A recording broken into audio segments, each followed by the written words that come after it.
Hello student, welcome back to Gyan education classes. आज का video उन विद्यार्थियों के लिए बहुत इंपॉर्टेंट है जो क्लास 10 का एग्जाम दे रहे हैं। इसमें मैं क्लास 10 सामाजिक विज्ञान के सभी महत्वपूर्ण प्रश्नों का वीडियो बनाया हूँ। इसमें पूरी किताब खत्म हो जाएगी मात्र एक ही वीडियो में। जो आप लोग का 3 मार्च को सामाजिक विज्ञान का आप लोग का पेपर है, इसके लिए मैं इसमें सभी महत्वपूर्ण प्रश्नों को बताया हूँ। यह हर साल पूछे जाने वाले प्रश्न हैं। ये हर साल पूछे जाने वाले प्रश्न हैं। आप इन प्रश्नों को अच्छे तरह से तैयार कीजिएगा। चलिए हम पहले प्रश्न की ओर चलते हैं। इसमें आप लोग का पहला प्रश्न है। इसमें पहला प्रश्न आप लोग का जर्मनी का एकीकरण कब और कैसे हुआ। जर्मनी का एकीकरण कब और कैसे हुआ, इस पर आप लोग का लिखना है। ये वेरी इंपॉर्टेंट सभी प्रश्न हैं। आप इन प्रश्नों को अच्छे से तैयार कर लीजिएगा। दूसरा प्रश्न आप लोग का है ऑटो वन बिस्मार्क कौन था, वह क्यों प्रसिद्ध है। ऑटो वन बिस्मार्क कौन था, वह क्यों प्रसिद्ध है। और तीसरा प्रश्न आप लोग का था ब्रेडन वुड्स समझौता का क्या अर्थ है, इसका क्या उद्देश्य था। ब्रेडन वुड्स समझौते का क्या अर्थ है और इसका क्या उद्देश्य था, इसके बारे में आप लोग को लिखना है। और चौथा प्रश्न आप लोग का था 1929 की महामंदी का भारत पर क्या प्रभाव पड़ा। 1929 की महामंदी का भारत पर क्या प्रभाव पड़ा था, इसके बारे में लिखना है। अब पांचवा प्रश्न आप लोग का था रालेक्ट एक्ट क्या था, उसका विरोध कैसे किया गया, क्या परिणाम हुआ। रालेक्ट एक्ट क्या था, उसका विरोध कैसे किया गया, क्या परिणाम हुआ, इसके बारे में आप लोग को लिखना है। और छठवां प्रश्न आप लोग का है भारत छोड़ो आंदोलन के किन 3 कारणों का उल्लेख कीजिए। भारत छोड़ो आंदोलनों के किन 3 कारणों का आप लोग को उल्लेख करना है। 4 कारण भी पूछ सकता है, 4 कारण याद कर लीजिएगा। 7वां प्रश्न आप लोग का मृदा अपरदन क्या है। मृदा अपरदन क्या है, इसके बारे में आप लोग को लिखना है। और 8वां प्रश्न आप लोग का है भूक्षरण से आप क्या समझते हैं, इसे रोकने के लिए कोई 4 उपाय बताइए। भूक्षरण से आप क्या समझते हैं, इसे रोकने के लिए कोई 4 उपाय बताइए। और 9वां प्रश्न आप लोग का है पहाड़ी क्षेत्रों में मृदा अपरदन की रोकथाम के लिए क्या कदम उठाने चाहिए। मतलब पहाड़ी क्षेत्रों में मृदा अपरदन के रोकथाम के लिए क्या कदम उठाने चाहिए। और 10वां प्रश्न आप लोग का जैव और अजैव संसाधन क्या होते हैं, कुछ उदाहरण दीजिए। जैव और अजैव संसाधन क्या होते हैं, कुछ उदाहरण आप लोग को इसमें देना है। और 11वां प्रश्न आप लोग का है जैव विविधता क्या है, मानव जीवन में इसकी महत्ता का वर्णन कीजिए। जितने भी प्रश्न बता रहे हैं सभी इंपॉर्टेंट प्रश्न हैं। आप इन प्रश्नों को अच्छे तरह से तैयार कर लीजिएगा। आपके कल जो आप लोग को 3 मार्च का पेपर है सामाजिक विज्ञान का, इसमें आप लोग को अवश्य देखने के मिलेंगे ये प्रश्न। इसमें आप लोग का 12वां प्रश्न है बहुउद्देशीय परियोजनाओं से होने वाले लाभ और हानियां की तुलना कीजिए। बहुउद्देशीय परियोजनाओं से होने वाले लाभ और हानियां की तुलना करना आप लोग को। और 13वां प्रश्न आप लोग का भारत में कृषि के महत्व पर एक संक्षिप्त टिप्पणी लिखिए। भारत में कृषि के महत्व पर एक संक्षिप्त टिप्पणी लिखिए। 14वां प्रश्न आप लोग का भारतीय कृषि की कोई 3 विशेषताएं लिखिए। भारतीय कृषि की कोई आप लोग को 3 विशेषताएं लिखना है।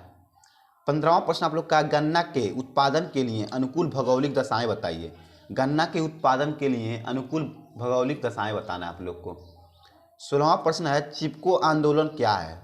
चिपको आंदोलन क्या है, यह कब चला था, इसके बारे में भी तैयार कर लीजिएगा। 17वां प्रश्न क्या है चावल की उपज के लिए आवश्यक 3 भौगोलिक दशाओं का वर्णन कीजिए। चावल की उपज के लिए आवश्यक 3 भौगोलिक दशाओं का वर्णन करना है आप लोग को। 18वां प्रश्न आप लोग का एक पेय फसल का नाम लिखिए और उसके उत्पादन का पर प्रकाश डालिए। एक पेय फसल का नाम लिखना है और उसके उत्पादन पर प्रकाश डालना है आप लोग को। 19वां प्रश्न आप लोग का है ऊर्जा के परंपरागत स्रोत किसे कहते हैं, उदाहरण सहित समझाइए। ऊर्जा के परंपरागत स्रोत किसे कहते हैं, उदाहरण सहित आप लोग को समझाना है। 20वां प्रश्न आप लोग का है खनिज संरक्षण की आवश्यकता पर एक संक्षिप्त टिप्पणी लिखिए। खनिज संरक्षण की आवश्यकता पर एक संक्षिप्त टिप्पणी आप लोग को लिखना है। 21वां प्रश्न आप लोग का सड़क परिवहन के कोई 3 लाभ बताइए। सड़क परिवहन के कोई 3 लाभ आप लोग को बताना है। 22वां प्रश्न आप लोग का है भारत के आर्थिक विकास में परिवहन के साधनों का क्या महत्व है। भारत के आर्थिक विकास में परिवहन के साधनों का क्या महत्व है। और आप लोग का 23वां प्रश्न आप लोग का सत्ता की साझेदारी क्यों जरूरी है, एक तर्क दीजिए। सत्ता की साझेदारी क्यों जरूरी है, इसका आप लोग को एक तर्क देना है। 24वां प्रश्न आप लोग का है, गठबंधन सरकार से आप क्या समझते हैं? गठबंधन सरकार से आप क्या समझते हैं, इसके बारे में आप लोग को लिखना है। 25वां प्रश्न आप लोग है, संघवाद क्या है, इसकी प्रमुख विशेषताओं का उल्लेख कीजिए। संघवाद क्या है, इसकी प्रमुख विशेषताओं का आप लोग को उल्लेख करना है। और 26वां प्रश्न आप लोग का है, विकेंद्रीकरण क्या है, इसके लिए भारतीय संविधान में क्या व्यवस्था दी गई, किन्हीं चार का उल्लेख कीजिए। विकेंद्रीकरण क्या है, इसके लिए भारतीय संविधान में क्या व्यवस्था दी गई, किन्हीं चार का उल्लेख करना आप लोग की। 27वां प्रश्न आप लोग का है, लोकतांत्रिक देशों में सामाजिक विभाजन का क्या प्रभाव पड़ता है? लोकतांत्रिक देशों में सामाजिक विभाजन का क्या प्रभाव पड़ता है, इसके बारे में आप लोग को लिखना है। 28वां प्रश्न आप लोग का, भारत में जाति प्रथा का राजनीति एवं समाज पर क्या प्रभाव पड़ता है? भारत में जाति प्रथा का राजनीति एवं समाज पर क्या प्रभाव पड़ता है? 29वां प्रश्न आप लोग का, भारत की विधायिकाओं में महिलाओं के प्रतिनिधित्व की स्थिति क्या है? भारत की विधायिकाओं में महिलाओं के प्रतिनिधित्व की स्थिति क्या है, इसके बारे में लिखना है। 38वां प्रश्न आप लोग का है, भारतीय लोकतंत्र के किन्हीं तीन विशेषताएं लिखिए। भारतीय लोकतंत्र की किन्हीं तीन विशेषताओं का लिखना आप लोग को। 31वां प्रश्न आप लोग का है, एक विकसित देश की क्या विशेषताएं होती हैं, स्पष्ट कीजिए। एक विकसित देश की क्या विशेषताएं होती हैं, स्पष्ट कीजिए।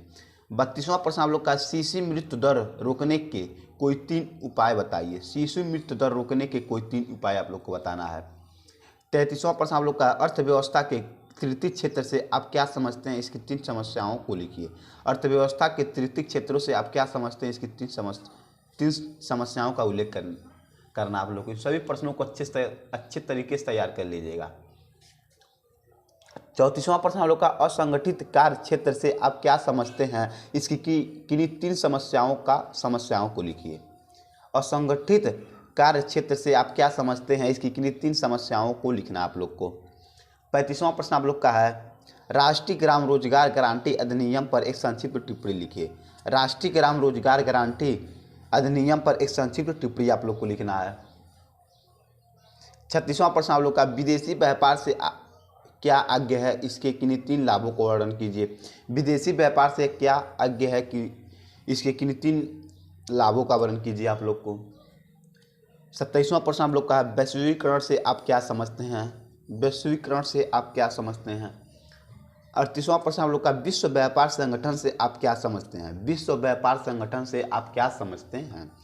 29वां प्रश्न आप लोग का, विदेशी व्यापार को अनुकूल बनाने के कोई तीन सुझाव दीजिए।